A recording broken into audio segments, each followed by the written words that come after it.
A lot of people have a big misconception about PowerPoint. They think, wow, this will be great. This will make my speech so easy because this is my teleprompter.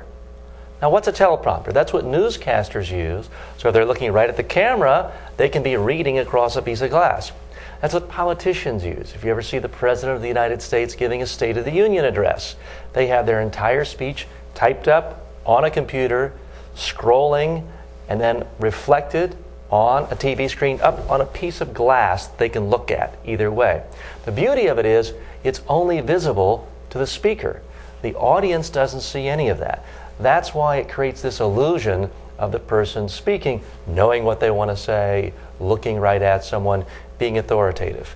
Here's the big problem, though. If you try to use your PowerPoint speech that way, there's no illusion.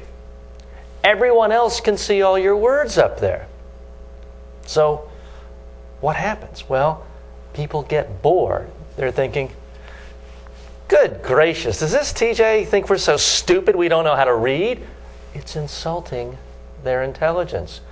So I beg you, do not use your PowerPoint slide as a teleprompter. It's a disaster. It's horrible. All it's going to do is put your audience to sleep, bore them, and make them think you care so little about them. You're so disrespectful of them, you didn't even bother to prepare anything interesting. You didn't prepare to give the speech.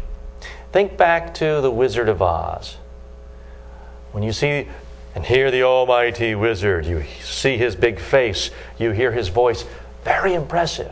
He strikes fear with Dorothy and all the others. But the second Toto strips away the curtain and you see this little man back there playing with knobs and this and that, it destroys the whole image he has. He's no longer powerful and authoritative. Instead, he's a fraud. Guess what? You are a fraud if your audience can see you staring, reading at a bunch of things, pushing knobs and all that. When you're giving a presentation, it is a performance. You need to focus on your audience, not the mechanics of it. These are your cue cards up here on the screen. Don't show anybody your cue cards. Think of the best action movie you've seen in the last year, romance.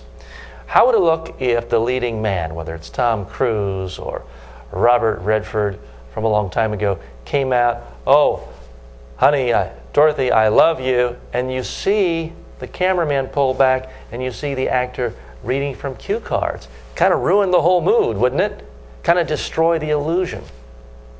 Well, that's exactly what's happening. I know you're not trying to be a movie star, but to some extent, your presentation is still a performance.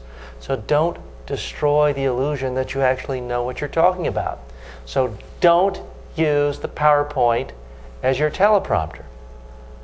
Now, I know what you're thinking. You think, well, teacher, that makes sense, but I'm no genius. I can't memorize a whole speech. What am I going to do?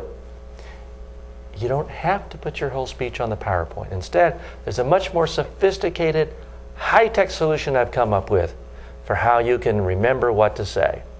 It's called a good old-fashioned piece of paper. If you need notes, put it on a piece of paper, put it on a table so that no one else has to see it.